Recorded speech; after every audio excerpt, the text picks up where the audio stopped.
Olá pessoal, começaremos nossa aula sobre tecido nervoso. Para falarmos sobre o tecido nervoso, levaremos em consideração que a aula será dividida em duas partes. Na primeira parte estudaremos as características, as funções e as células presentes no tecido nervoso. Vamos começar então.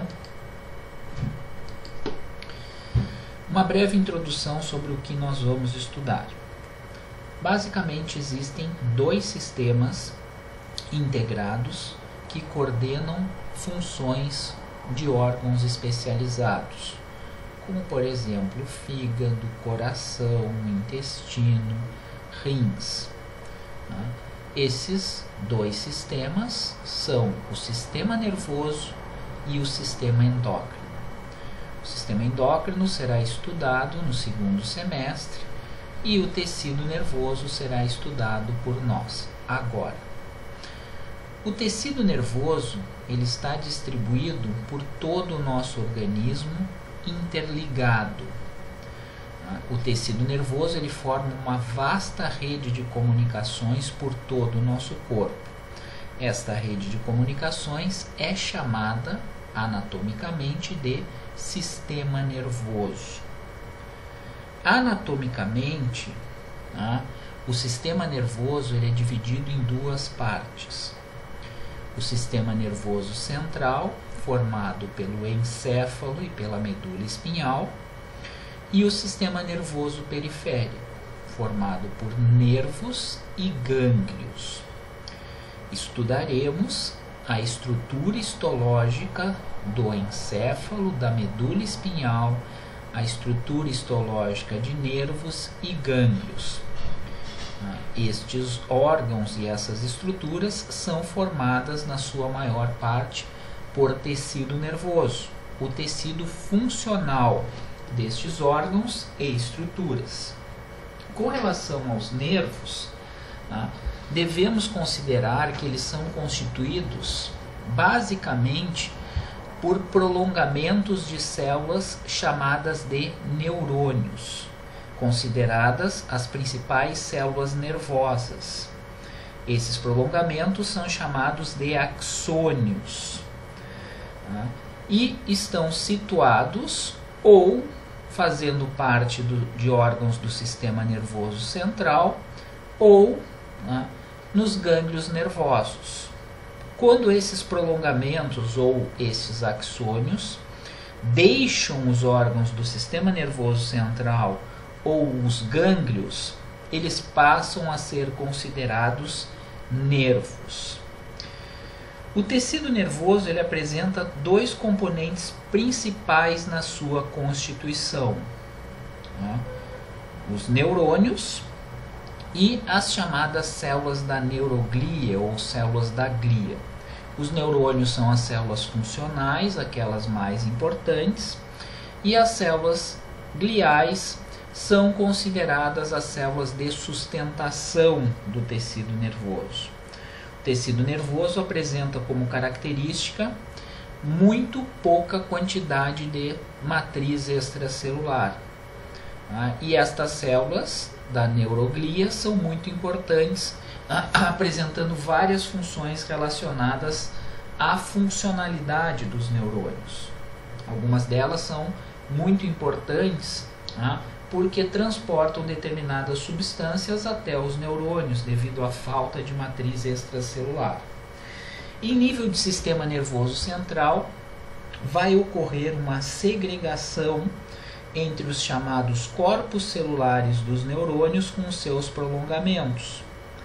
Os corpos celulares dos neurônios são aqueles locais onde se encontram os núcleos e a maior parte das organelas citoplasmáticas. Isso faz com que no encéfalo e na medula espinhal existam duas regiões histológicas, uma denominada de substância branca e a outra denominada de substância cinzenta. Na substância cinzenta se encontram os corpos celulares dos neurônios e também células gliais. Também podemos ter prolongamentos desses neurônios. Os prolongamentos são chamados de dendritos e axônios. No caso, na substância cinzenta especificamente, os axônios dos neurônios não apresentam mielina na sua constituição. Já na substância branca,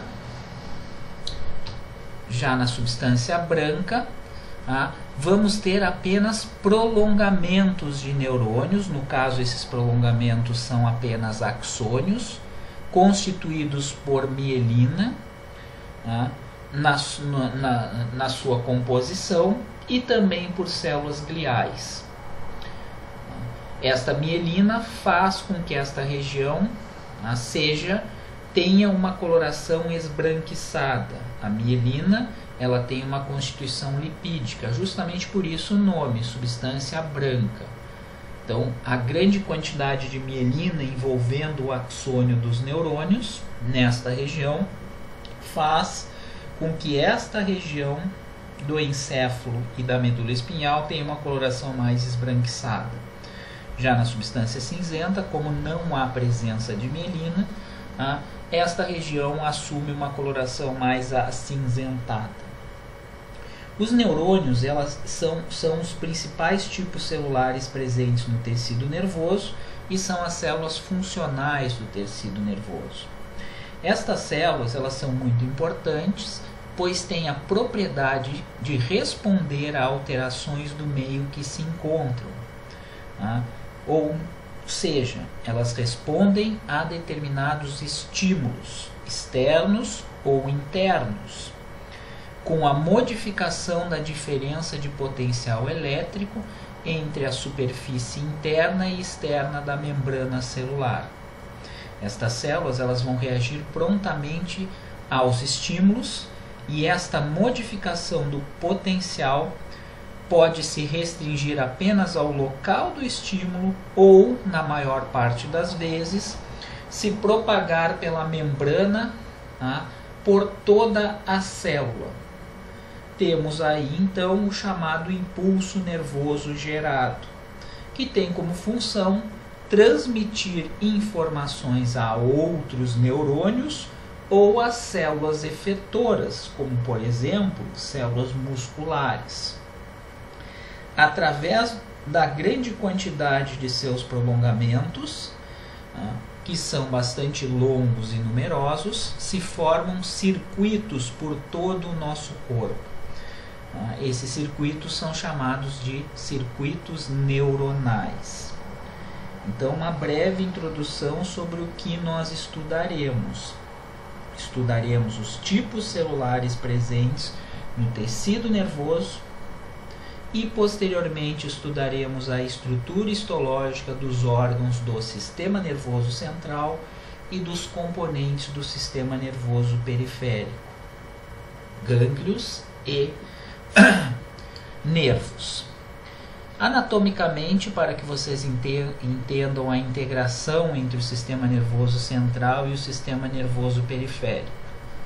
Então, o sistema nervoso central, ele é formado por órgãos que são o cérebro e a medula espinhal. No cérebro e na medula espinhal temos neurônios. Os neurônios, eles apresentam três partes: corpo celular, onde está o núcleo e a maior parte das organelas, o centro trófico das células, axônios, especializados na propagação de impulsos nervosos, e dendritos, que aumentam a superfície de contato dos neurônios, fazendo com que eles recebam a maior quantidade de estímulos possíveis. Em nível de sistema nervoso periférico, podemos ter a presença de neurônios localizados em gânglios sensitivos e também em gânglios do sistema nervoso autônomo.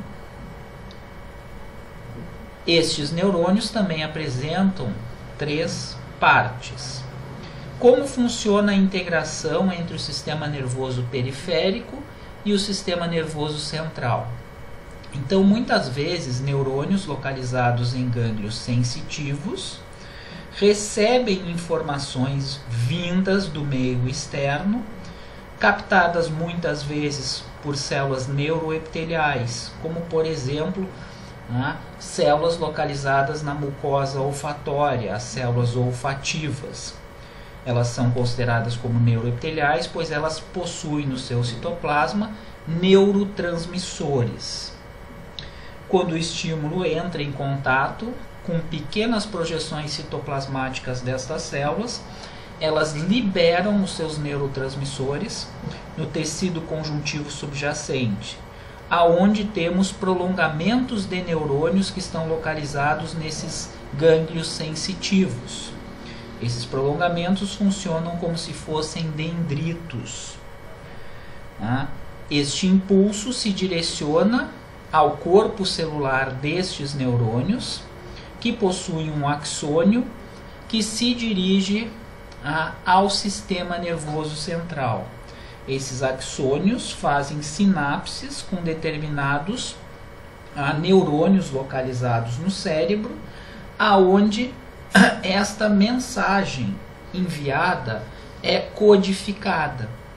E a partir daí temos a sensação do olfato, diferenciando os diferentes cheiros. Então, assim funciona normalmente a integração entre o sistema nervoso periférico e o sistema nervoso central. Se deve à comunicação de gânglios sensitivos com neurônios localizados no sistema nervoso central. Muitas vezes há uma resposta em função a esse estímulo.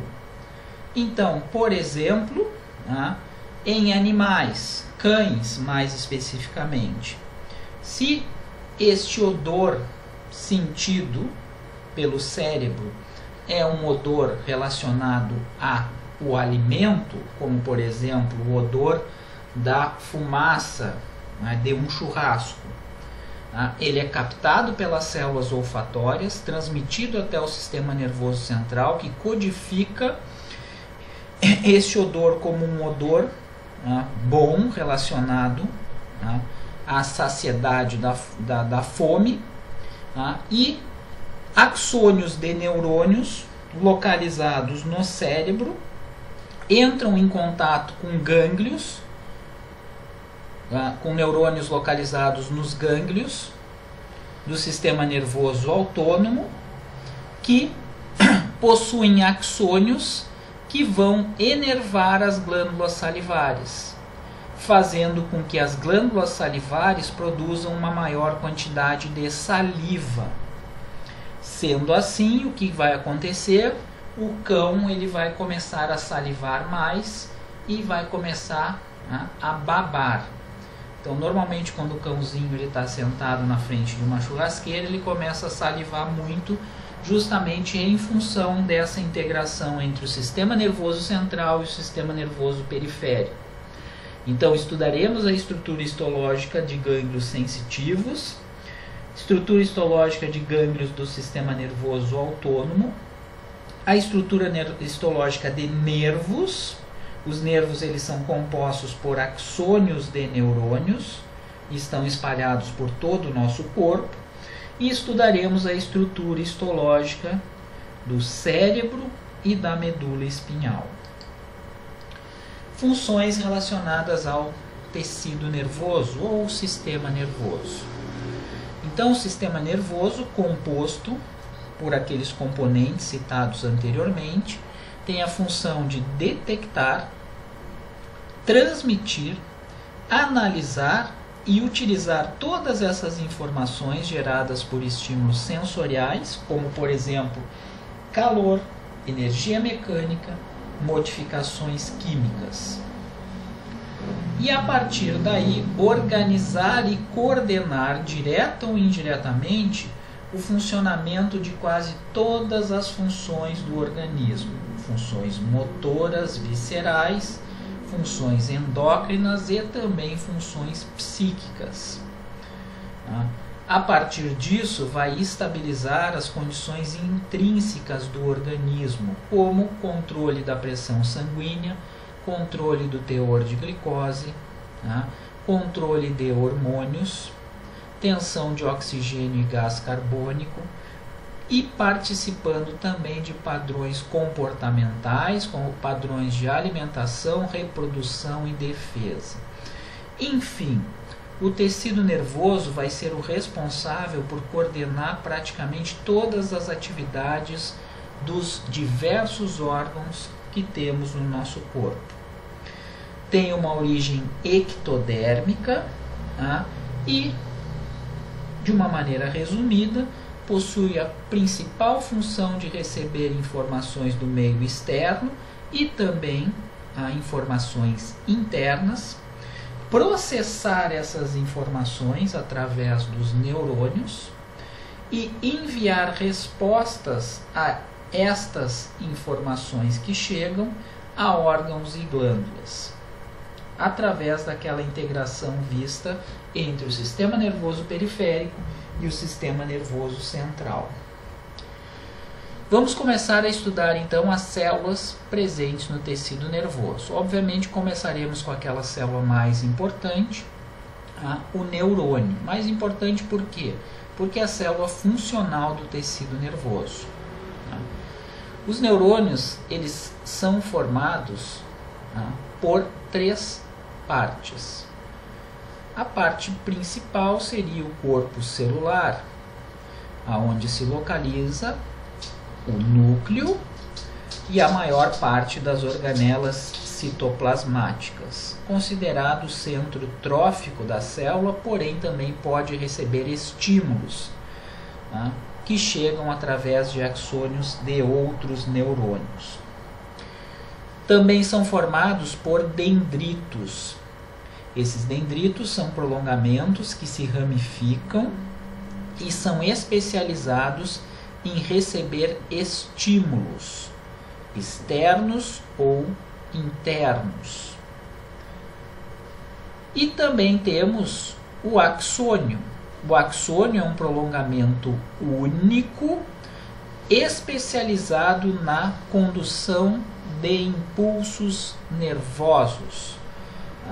É desta forma que os neurônios se comunicam com outros neurônios ou outras células. Os axônios dos muitos neurônios que temos no nosso corpo se comunicam com outros neurônios através de seus axônios. Em geral, o volume dos prolongamentos é muito maior que o volume do pericárdio ou corpo celular. Então, a quantidade de prolongamentos é bem maior quando comparado ao volume do corpo celular. A morfologia é complexa. As dimensões e as formas dos diferentes neurônios com os seus prolongamentos vai variar muito. O corpo celular ele pode ser esférico, periforme ou anguloso. Em geral, algumas células nervosas são grandes e de fácil visualização, porém outras são muito pequenas. A quantidade de prolongamentos, no caso dendritos, também vai variar. Determinados neurônios apresentam dendritos altamente ramificados, enquanto outros apresentam esses dendritos um pouco menos ramificados. Então, nesta imagem visualizamos um neurônio com seus diferentes componentes. Então, aqui temos o corpo celular. Então, no corpo celular é a região onde temos o núcleo. Geralmente esse núcleo é esférico, com um nucleolo bastante proeminente, é uma célula com alto teor de síntese proteica. Temos os dendritos eles vão ser reconhecidos em lâminas histológicas porque sempre vão apresentar ramificações no seu início. Essas ramificações, à medida que vão acontecendo, vão fazendo com que esses dendritos se tornem cada vez mais delgados, e um prolongamento único que não se ramifica no seu início chamado de axônio.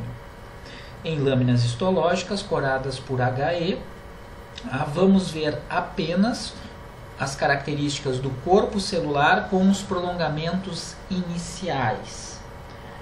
Para a visualização melhor dos prolongamentos, temos que utilizar um corante especial. Normalmente se usa a prata. Quando a prata é utilizada, os prolongamentos eles podem ser vistos de uma forma bem melhor. Então, aqui nós temos um diagrama da direção do impulso que acontece normalmente. Então, os dendritos são ramificações que aumentam a superfície de contato do neurônio. Essas ramificações, essas projeções, à medida que se ramificam, vão se tornando mais delgadas. E quanto maior a quantidade de dendritos, maior a quantidade de estímulos que o neurônio vai receber. Então, a direção do impulso normalmente vai dos dendritos, passando pelo corpo celular, onde temos o núcleo e a maior parte das organelas, se dirigindo sempre ao axônio. O axônio, na sua porção final, ele pode apresentar ramificações. Aqui nós temos presente a bainha de mielina, que faz com que o impulso seja conduzido de uma forma mais rápida. Essa mielina será estudada posteriormente. Uma lâmina histológica de medula espinhal, corada por prata, onde temos grandes neurônios motores. A região onde o núcleo se encontra presente pode ser visualizada, com o nucleolo aqui mais proeminente. E quando utilizamos a prata como corante, podemos identificar os prolongamentos, no caso aqui os dendritos. Sabemos que são dendritos, pois apresentam ramificações. Os outros pequenos núcleos vistos na imagem se referem aos diferentes tipos de células gliais. Um neurônio do cérebro, com uma forma um pouquinho diferente, ele é menor, visto aqui em um maior aumento. O corpo celular ele apresenta uma forma diferente, no caso a lâmina foi corada por prata, e como ela foi corada por prata, nós conseguimos identificar os prolongamentos citoplasmáticos. Então aqui temos a região do axônio, ele apresenta-se mais delgado nesse neurônio piramidal do cérebro. Notem por que nós reconhecemos esse prolongamento como sendo um axônio, porque ele não apresenta ramificações. Já os demais prolongamentos são os dendritos, apresentando ramificações na sua composição. Estas regiões mais espessadas aqui, como se fossem bolinhas, são chamadas de espinhas ou gêmulas. São os locais de contato de outros axônios de neurônios com este prolongamento, com este dendrito. Aqui uma imagem de imunofluorescência mostrando um neurônio com os seus prolongamentos e os prolongamentos dos outros diversos neurônios presentes neste órgão. Isto demonstra toda a rede de comunicações de um neurônio em nível de sistema nervoso central. Então, basicamente, o que nós vamos ter nos órgãos do sistema nervoso central são neurônios com seus prolongamentos, formando a rede neuronal. Temos aqui o corpo celular com os prolongamentos, provavelmente aqui seja o axônio deste neurônio, e os dendritos, e visualizamos na mesma imagem toda a rede de comunicações que acontecem através dos prolongamentos dos neurônios localizados em nível de sistema nervoso central. Aqui temos uma célula de Purkinje corada por prata. As células de Purkinje são os maiores neurônios presentes no nosso corpo e estão localizadas no cerebelo. Estas células de Purkinje apresentam dendritos altamente ramificados, como pode ser visto aqui na imagem. Ok? Quando o preparado for corado por prata, isto pode ser observado. Então, os prolongamentos, no caso aqui, são considerados como sendo dendritos, pois apresentam ramificações. De acordo com a morfologia, os neurônios eles podem ser classificados em 3 tipos. Os multipolares, aqui. Por que multipolares? Porque eles apresentam na sua constituição mais de 2 prolongamentos celulares. A maioria dos neurônios presentes no nosso corpo são classificados como sendo multipolares. O que isso quer dizer? 2 prolongamentos. Um prolongamento se refere ao axônio e os outros prolongamentos se referem aos dendritos. Então vejam bem, 1 prolongamento, 2, 3, 4, 5. Então este neurônio ele apresenta mais de 2 prolongamentos na sua constituição, classificado como sendo multipolar. Os neurônios bipolares são aqueles que apresentam apenas 2 prolongamentos na sua constituição.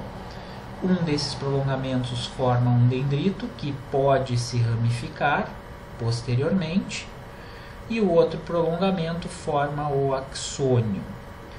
Esses neurônios bipolares estão restritos aos gânglios coclear, vestibular, a retina e a mucosa olfatória. E os neurônios pseudo-unipolares, que apresentam próximo ao corpo celular um prolongamento único que se bifurca, se divide em 2. A partir dessa divisão em 2, forma-se o axônio e os dendritos. Os axônios seguem em direção à periferia, os dendritos seguem em direção à periferia e o axônio segue em direção ao sistema nervoso central.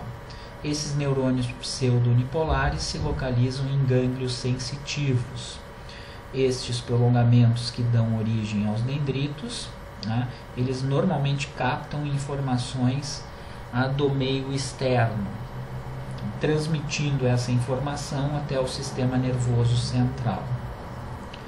Então aqui, mais uma vez, os neurônios bipolares, com 2 prolongamentos, os neurônios pseudo-unipolares, com um prolongamento que se divide em 2, aqui, e os neurônios multipolares, aqui, como por exemplo o neurônio da medula espinhal, presente, caracterizado como sendo um neurônio motor, que controla a atividade do músculo esquelético, possuindo mais de um prolongamento na sua constituição. Mais uma vez aqui, para que tenham um entendimento, um neurônio bipolar com 2 prolongamentos na sua constituição, um neurônio pseudo-unipolar com um prolongamento que se bifurca posteriormente, e os neurônios multipolares, com vários prolongamentos na sua constituição. Uma outra classificação que podemos ter com relação aos neurônios é quanto à função. Quanto à função, eles podem ser classificados em neurônios motores. São aqueles neurônios que controlam órgãos efetores, como glândulas endócrinas, exócrinas e fibras musculares. E neurônios sensoriais. Esses neurônios sensoriais eles recebem estímulos sensoriais do ambiente externo e do organismo.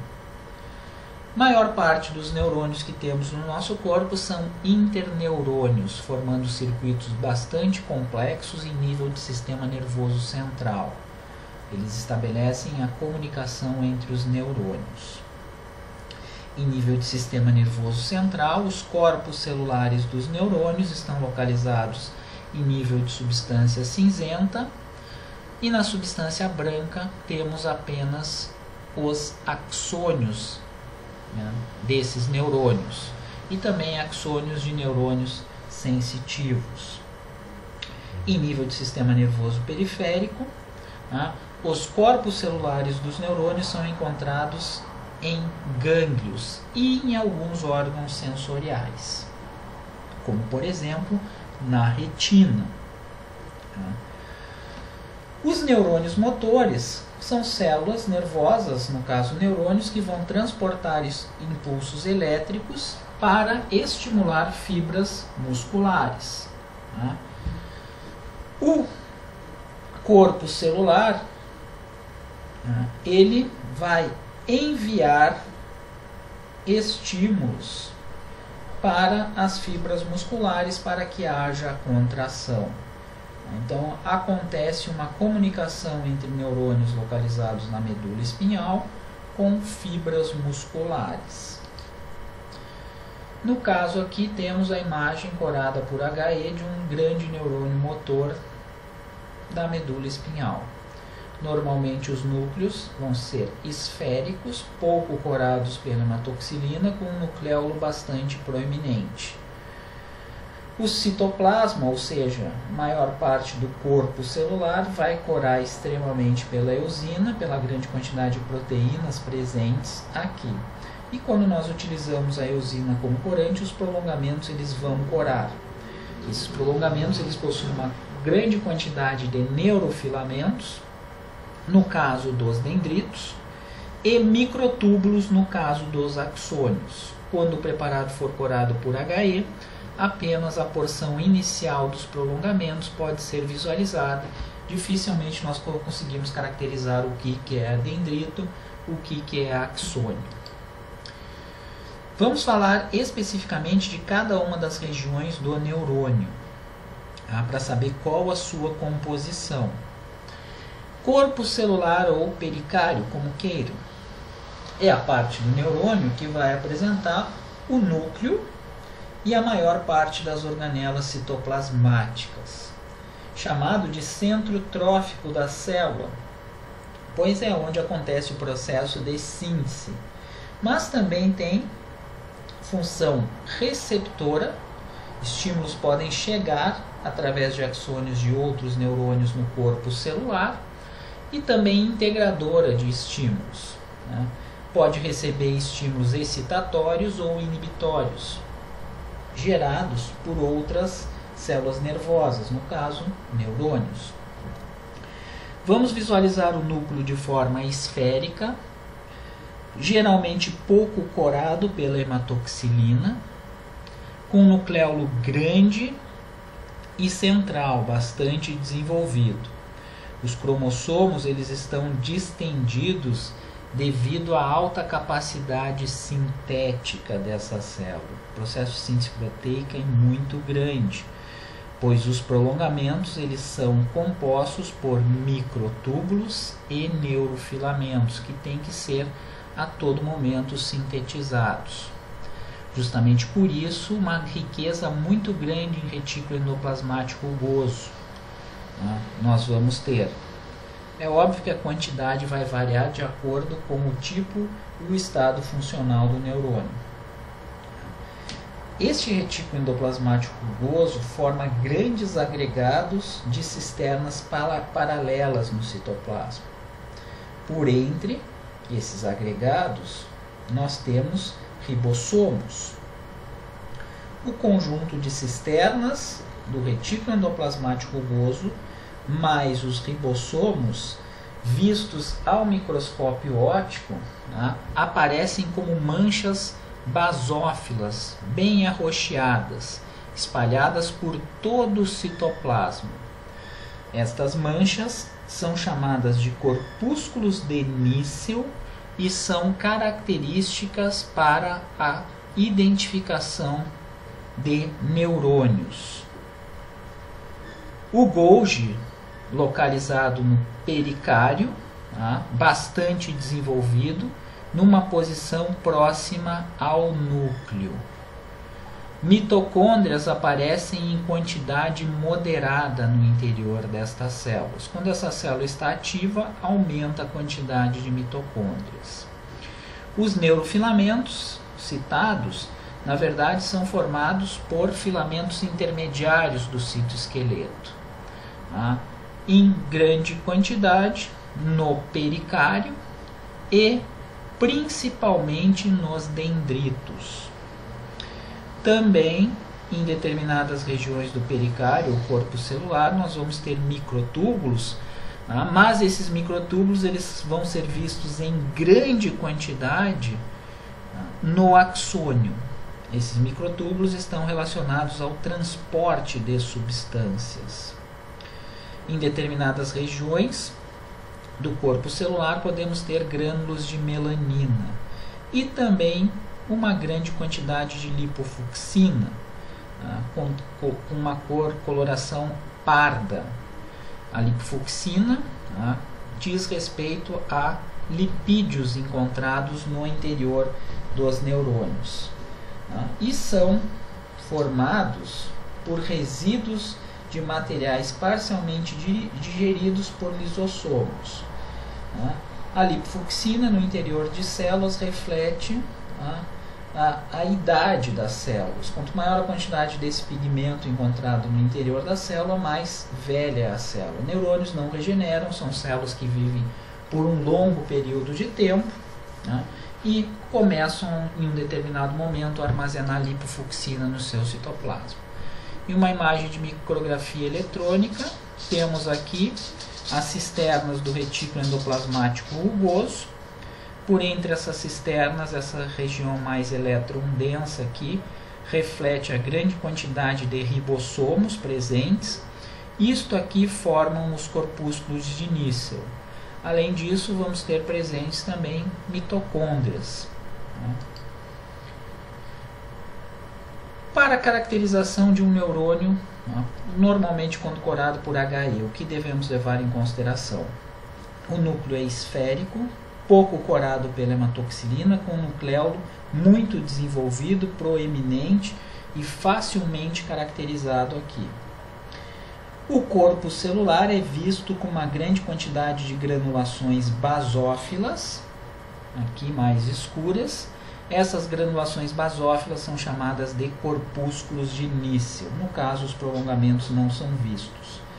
Esses núcleos, visualizados aqui menos corados, são referentes às células gliais, de difícil caracterização em cortes corados por HE. Com relação aos dendritos, a maior parte dos neurônios possuem uma grande quantidade de dendritos, como na imagem aqui podemos visualizar. Para que servem esses dendritos? Eles servem para aumentar a superfície do neurônio, sendo assim possível receber e integrar impulsos trazidos por terminais axônicos de outros neurônios, de vários outros neurônios. Até 200.000 terminações de axônios podem estar em contato funcional com os dendritos, então aumentem muito a área de superfície de um neurônio. À medida que eles vão se ramificando, eles vão se tornando cada vez mais finos. A composição da base dos dendritos é muito semelhante à do corpo celular. A única diferença é que não apresenta Golgi. O Golgi localiza-se apenas ao redor do núcleo. A grande maioria dos impulsos que chegam aos neurônios são recebidos por pequenas projeções dendríticas, chamadas de espinhas ou gêmulas. São formadas por uma parte alongada presa ao dendrito que termina com uma pequena dilatação. São em grande quantidade essas espinhas ou gêmulas e têm importantes funções. No caso, é o primeiro local de processamento dos sinais, aonde chegam os impulsos nervosos, e também participam da chamada plasticidade neuronal. Essa plasticidade neuronal ela está relacionada com a adaptação, a memória e o aprendizado. Esses dendritos são estruturas bastante dinâmicas, com uma plasticidade morfológica baseada na proteína actina. Então, uma grande quantidade de filamentos de actina presentes nos dendritos. Com relação à plasticidade neuronal, isso é muito importante que vocês entendam. O que é essa plasticidade neuronal? Nada mais é do que a capacidade do cérebro em desenvolver novas conexões sinápticas entre os neurônios a partir da experiência vivida e do comportamento do indivíduo. Então, a partir de estímulos, mudanças na organização e na localização dos processos de informação podem ocorrer. Justamente através da plasticidade, novos comportamentos são aprendidos e o desenvolvimento humano torna-se um ato contínuo. Esse fenômeno parte do princípio que o cérebro não é imutável, uma vez que a plasticidade neuronal permite que uma determinada função do sistema nervoso central possa ser desenvolvido em outro local do cérebro, como resultado da aprendizagem e do treinamento.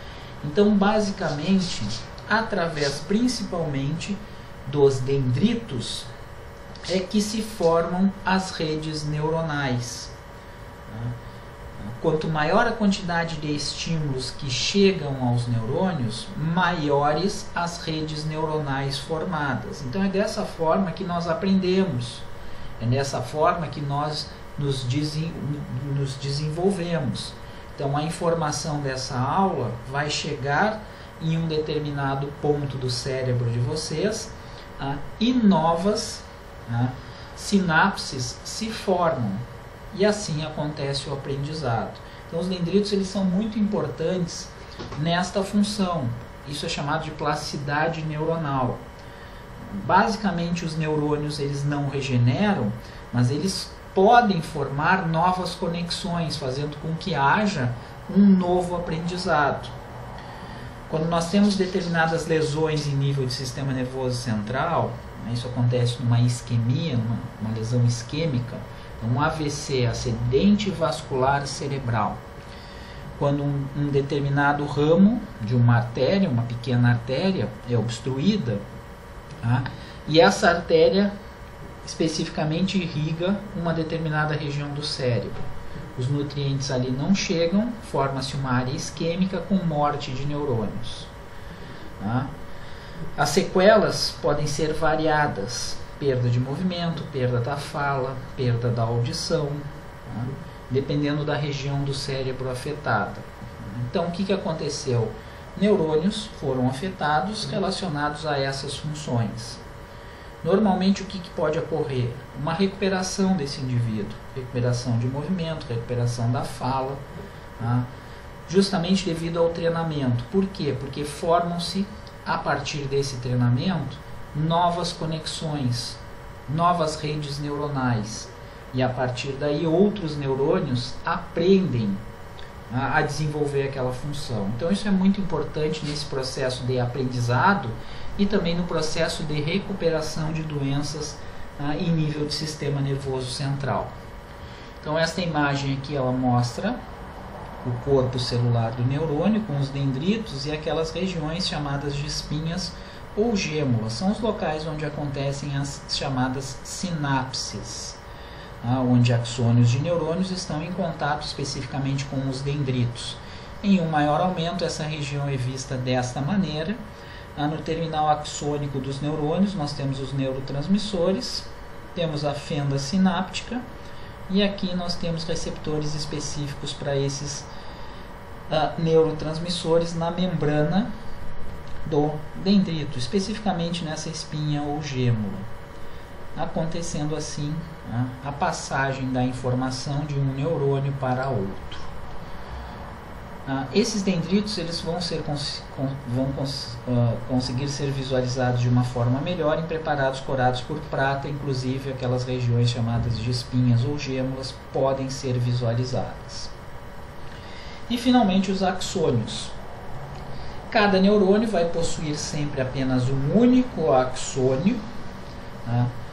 Esse axônio é caracterizado como sendo de forma cilíndrica, com comprimento e diâmetro variável, conforme o tipo de neurônio. Alguns axônios são longos, outros são bem mais curtos. Geralmente nasce de uma estrutura em forma de pirâmide, chamado de cone de implantação. O segmento inicial do axônio contém vários canais iônicos muito importantes para a geração e transmissão do impulso nervoso. Os axônios dos neurônios possuem um diâmetro constante e não se ramificam em toda a sua extensão. Lá no seu final, eles podem dar origem a ramificações em ângulos retos, chamadas estas ramificações de colaterais, presentes apenas em nível de sistema nervoso central. O citoplasma do axônio é pobre em organelas, grande quantidade de microtúbulos e neurofilamentos. Porção final, ela é bastante ramificada, né? E são chamadas essas ramificações de telodendros. Através do neurônio acontece um fluxo de moléculas e organelas citoplasmáticas. O corpo celular então produz proteínas e essas proteínas migram para os terminais axônicos. Existem dois fluxos no interior de um neurônio. Um fluxo chamado de anterógrado, que ocorre em diversas velocidades, e duas correntes principais, rápida ou lenta. A ação é a forma como são transportadas as moléculas do corpo celular para o terminal axônico. Já no fluxo retrógrado, acontece o transporte de substâncias em direção inversa, do axônio para o corpo celular. Várias moléculas são levadas para o corpo celular para serem recicladas e utilizadas por esse corpo celular. Os microtúbulos e proteínas motoras são responsáveis por esses dois fluxos. As proteínas motoras se prendem a vesículas contendo moléculas ou organelas e caminham sobre microtúbulos. A proteína motora chamada de dineína é responsável pelo fluxo pelo fluxo retrógrado. Já a proteína chamada de cinesina é responsável pelo fluxo anterógrado. Uma observação é que o fluxo retrógrado pode levar moléculas e partículas estranhas captadas em nível de sistema nervoso periférico para corpos celulares de neurônios do sistema nervoso central. É o que acontece com o vírus da raiva. Uma imagem de micrografia eletrônica do axônio de um neurônio mostrando mitocôndrias e os principais componentes estruturais, que são neurofilamentos aqui, e microtúbulos, que permite justamente o transporte de moléculas entre o terminal axônico e o corpo celular. Então aqui um neurônio motor da medula espinhal, corado por HE. Como é que nós reconhecemos essa grande célula? Núcleo pouco corado, esférico, nucleolo bastante desenvolvido, corpúsculos de início, como sendo essas granulações mais basófilas, e aqui geralmente o axônio ele possui um diâmetro maior do que o diâmetro dos dendritos. Esse neurônio, esse corpo celular, ele tem uma forma variada, então muitas vezes nos cortes histológicos, às vezes o núcleo inclusive não vai ser visualizado, pode ser visualizado apenas uma pontinha desse grande neurônio. Visualizamos aqui pequenos núcleos referentes às células gliais, não podemos identificar em preparados corados por HE, e ao redor aqui temos uma grande quantidade de prolongamentos neuronais. Os prolongamentos neuronais ou eles são formados por actina ou neurofilamentos ou microtúbulos. Então quando a gente utiliza eosina, o que acontece? Todos esses prolongamentos eles coram pela eosina. Então, na verdade, aqui, o que vocês estão vendo não é matriz extracelular. Na verdade, o que vocês veem aqui, por entre os corpos celulares dos neurônios visualizados e os núcleos das células gliais, são uma grande quantidade de prolongamentos de neurônios. No caso, quando o preparado for corado por prata, os prolongamentos eles são visualizados de uma forma mais fácil. Então aqui podemos fazer a caracterização dos dendritos com as espinhas ou gêmulas. Como funcionam os neurônios? Isso provavelmente deve ter sido visto por vocês na fisiologia, mas a gente vai relembrar um pouquinho aqui falando sobre potenciais de membrana. Então algumas moléculas na membrana de neurônios funcionam como bombas ou canais para o transporte de íons para dentro ou para fora do citoplasma do neurônio. Normalmente o axolema do axônio, tá, bombeia sódio para fora. Isso acontece normalmente, tá, mantendo sempre a concentração de sódio em 1/10 da concentração de sódio do fluido extracelular. E a concentração de potássio é mantida muito mais baixa que no fluido extracelular. Isso faz com que ocorra uma diferença de potencial de menos 65 milivolts através da membrana. Ou seja, o interior, né, do axônio é negativo em relação ao exterior. Potencial de repouso da membrana ocorre justamente nessas condições. Então, quando a membrana do neurônio está em repouso, né, internamente nós temos uma carga negativa e externamente nós temos uma carga positiva, porque aqui nós temos uma grande quantidade de sódio sendo bombeada continuamente para fora da célula. Quando o neurônio é estimulado, né, os canais iônicos vão se abrir e vai ocorrer um rápido influxo de sódio do meio extracelular para dentro da célula, o que vai modificar o potencial de repouso para mais 30 milivolts no interior da célula. O que vai acontecer? O interior do axônio se torna positivo em relação ao meio extracelular. Cria-se um potencial de ação ou impulso nervoso, né? Este potencial positivo fecha os canais de sódio e a membrana axonal fica impermeável ao sódio. O aumento da concentração intracelular de potássio, né, sai do axônio então por difusão e potencial da membrana volta a menos 65 milivolts. Então, logo em seguida, o potencial volta a ser negativo. A duração desses eventos é muito curta, mais ou menos em torno de 5 milissegundos, e vai ocorrer em uma pequena área da membrana, aqui no caso.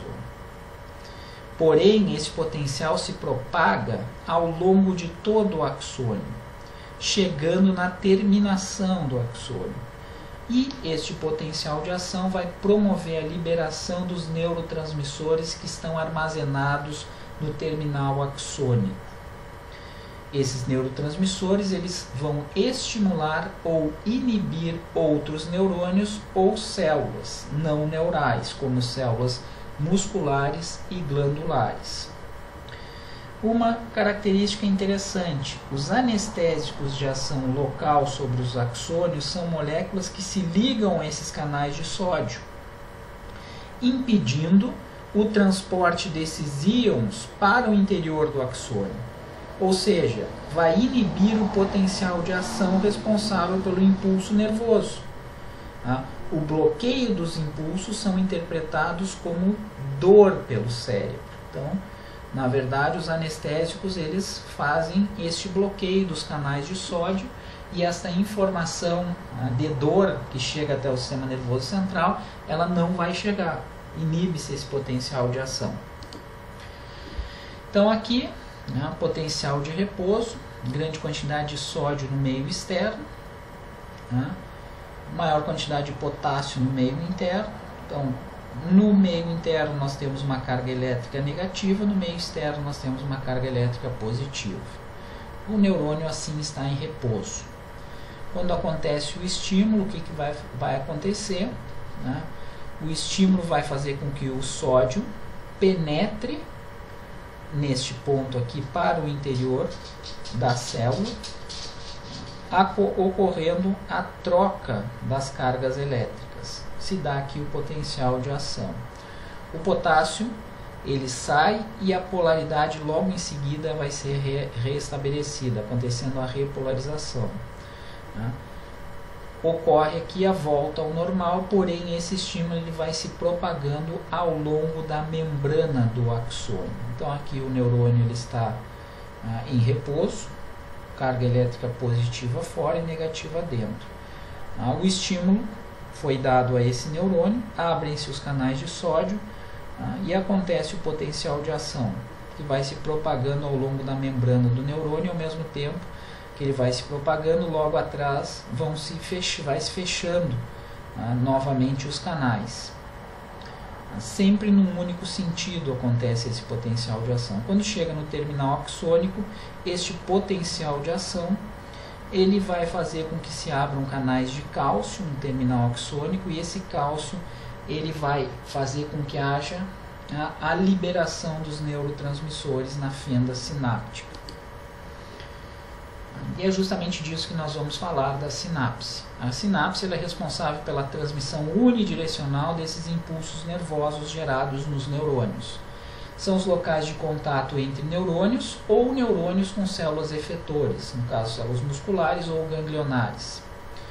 A função da sinapse é de transformar aquele sinal elétrico gerado pelo neurônio, no caso pré-sináptico, em um sinal químico que atua sobre a célula pós-sináptica. A maioria das sinapses transmite informações por meio dos neurotransmissores, que são substâncias que, quando combinadas com proteínas receptoras, abrem ou fecham canais iônicos nestas células, ou vão desencadear uma cascata molecular na célula pós-sináptica, fazendo com que essa célula pós-sináptica responda a esse sinal. Isso faz com que haja a produção de segundos mensageiros intercelulares. E aí nós temos os chamados neuromoduladores. Eles modificam a sensibilidade neuronal aos estilos sinápticos. Alguns são neuropeptídeos produzidos no tecido nervoso, outros são esteroides circulantes no sangue. Mas vamos nos ater especificamente aqui aos neurotransmissores. A sinapse ela vai ser constituída por 3 elementos. Um terminal axônico, chamado de terminal pré-sináptico, que traz o sinal. Uma região na superfície da célula, da outra célula, onde é gerado um novo sinal, chamado de terminal pós-sináptico. E um espaço delgado entre essas duas regiões, chamadas de fenda sináptica. Existem 3 tipos de sinapses. Sinapse de um axônio com um corpo celular de um neurônio, chamado de axossomática. Sinapse de um axônio com um dendrito, axodendrítica, ou ela pode ser axônica. O terminal pré-sináptico, nós temos vesículas sinápticas com neurotransmissores dentro delas.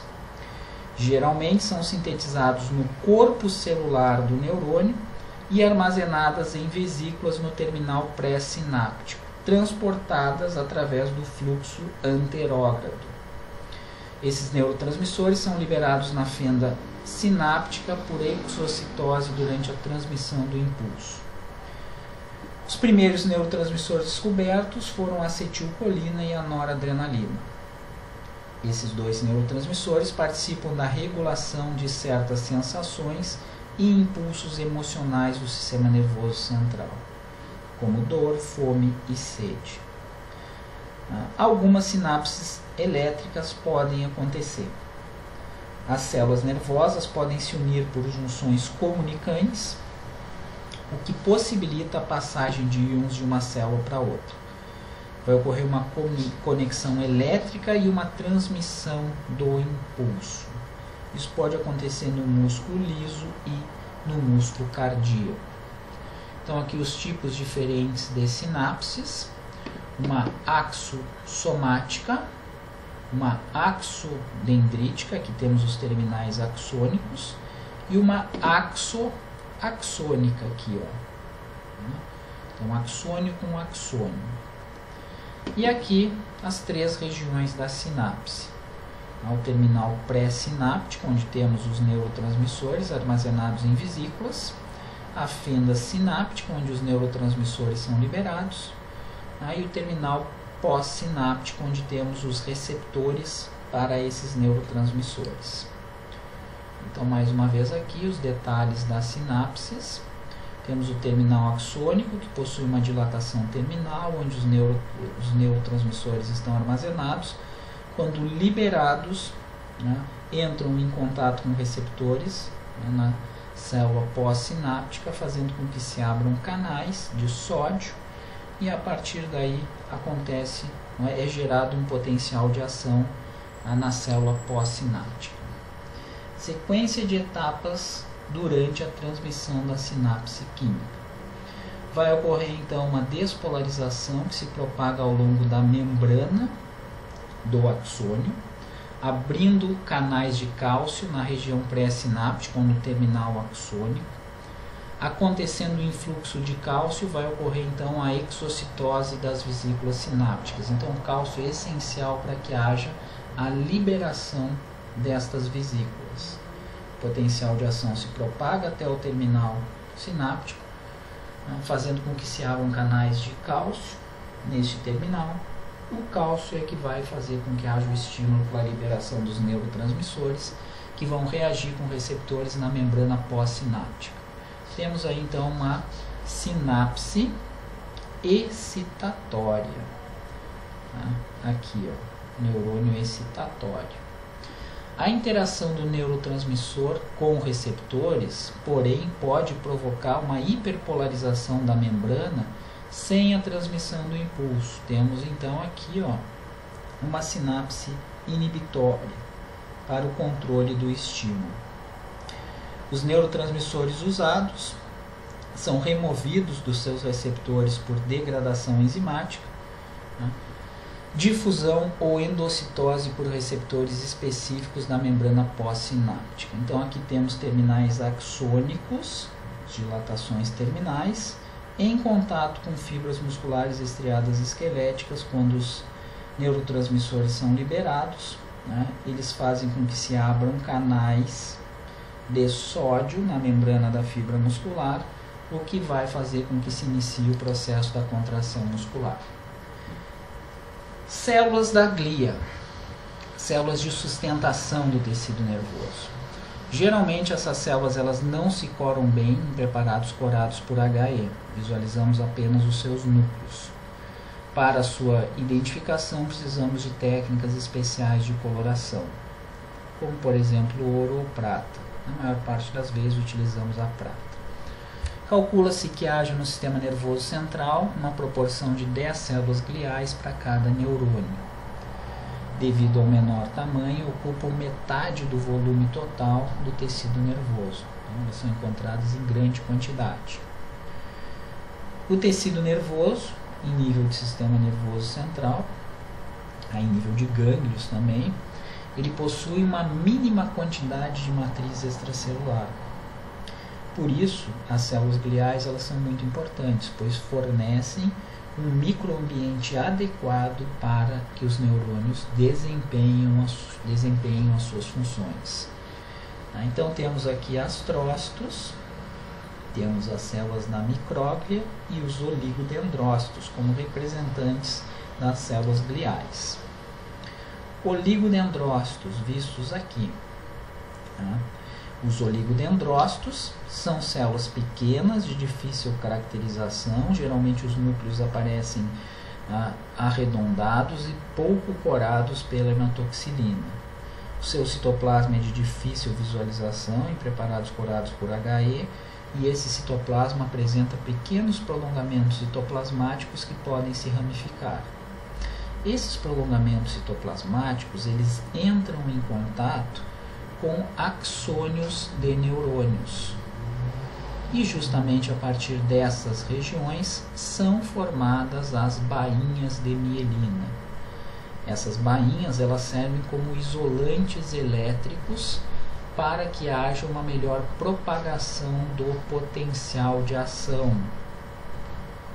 Os oligodendrócitos então são responsáveis pela formação das bainhas de mielina em nível de sistema nervoso central. Vistas estas células apenas em nível de sistema nervoso central. Em nível de sistema nervoso periférico, podemos ter as células de Schwann.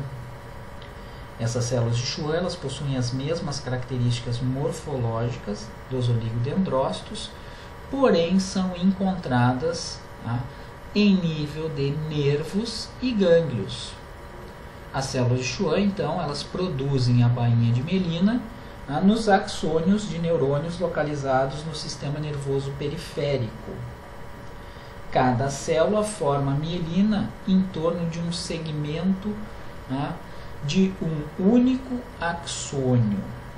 Então aqui, ó, os prolongamentos dos oligodendrócitos formando a mielina, que envolve o axônio de neurônios, ou em nível de sistema nervoso central, no caso do oligodendrócito, ou em nível de sistema nervoso periférico, no caso das células de Schwann. Duas lâminas histológicas de órgãos do sistema nervoso central, corados por o azul de Luxol e hematoxilina e eosina. O que vai acontecer, pessoal?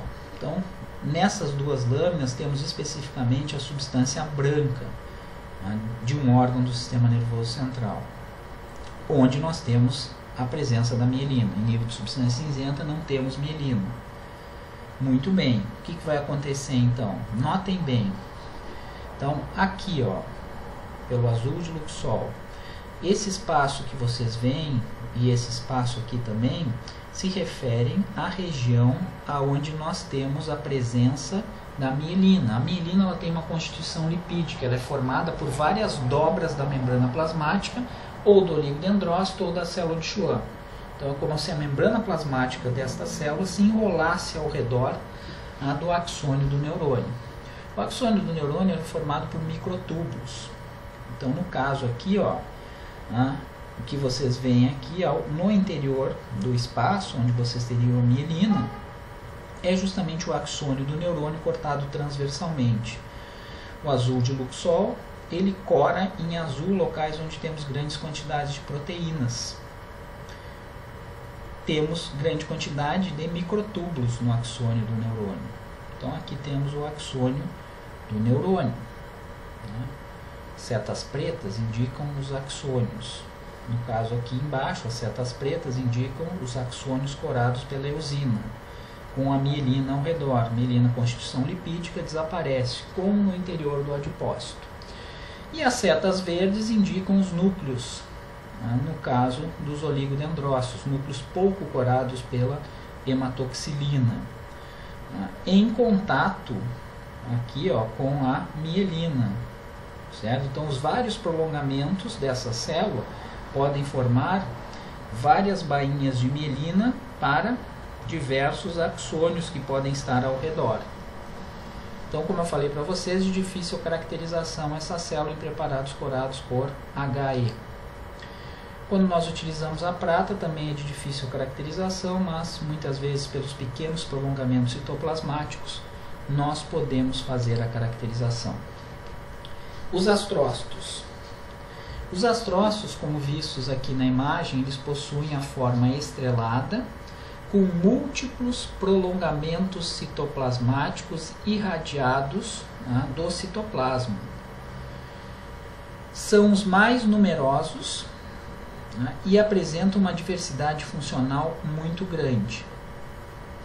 Por exemplo, ligam neurônios a capilares sanguíneos e também a pia mater, que é a camada de tecido conjuntivo que reveste os órgãos do sistema nervoso central, onde temos vasos sanguíneos. Isso acontece através desses prolongamentos citoplasmáticos. Sendo assim, eles têm como função a sustentação e o controle da composição iônica e molecular do ambiente extracelular do tecido nervoso em nível de sistema nervoso central, regulando as atividades dos neurônios. Então vejam bem, como existe muito pouca quantidade de matriz extracelular, os astrócitos, através de seus prolongamentos, eles transmitem ou fazem com que haja passagem de várias moléculas e substâncias dos vasos sanguíneos para os neurônios. Através dos prolongamentos, essas células se ligam a capilares sanguíneos e se ligam também a neurônios. Então, eles controlam a atividade neuronal, atingindo grandes distâncias no sistema nervoso central, através justamente desses prolongamentos, de uma grande comunicação entre eles e neurônios, através principalmente de junções comunicantes, formando uma grande rede de comunicações. Dois tipos de astrócitos: os astrócitos fibrosos, aqui, e os astrócitos protoplasmáticos.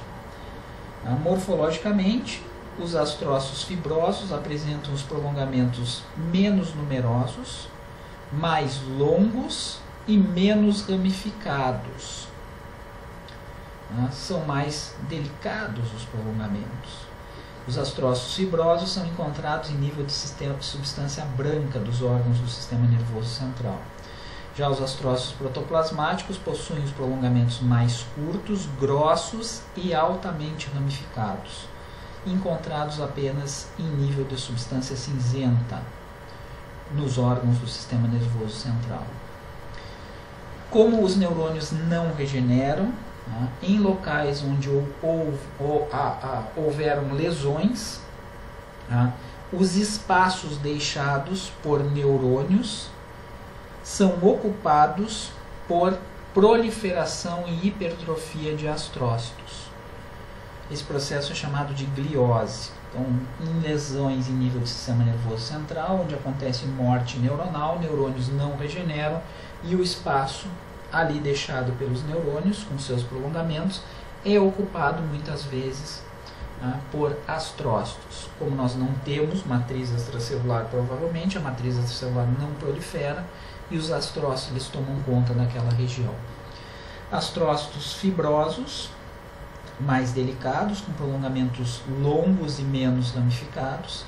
Astrócitos protoplasmáticos, mais grosseiros, prolongamentos curtos e altamente ramificados. Astrócitos fibrosos, aqui em contato com capilares sanguíneos presentes no tecido nervoso.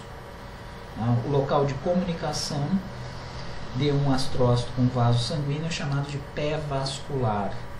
Um astrócito protoplasmático aqui, outro aqui embaixo, em comunicação com vasos sanguíneos em preparados corados por prata. Somente assim nós conseguimos fazer a identificação desse tipo celular.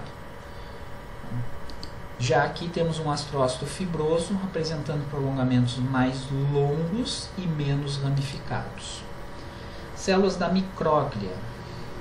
As células da micróglia elas são pequenas, alongadas, com prolongamentos citoplasmáticos curtos, irregulares e ramificados. Normalmente os núcleos eles são vistos esféricos e mais corados pela hematoxilina. Pequenos esses núcleos, mas de difícil caracterização. No caso aqui acima foi feita imunohistoquímica para identificar justamente as células da micróglia. São as células fagocitárias do sistema nervoso central, e derivam de precursores trazidos da medula óssea pelo sangue. Fazem parte do sistema mononuclear fagocitário. São os macrófagos do tecido nervoso. Participam das reações inflamatórias e também do processo de reparação do tecido nervoso do sistema nervoso central.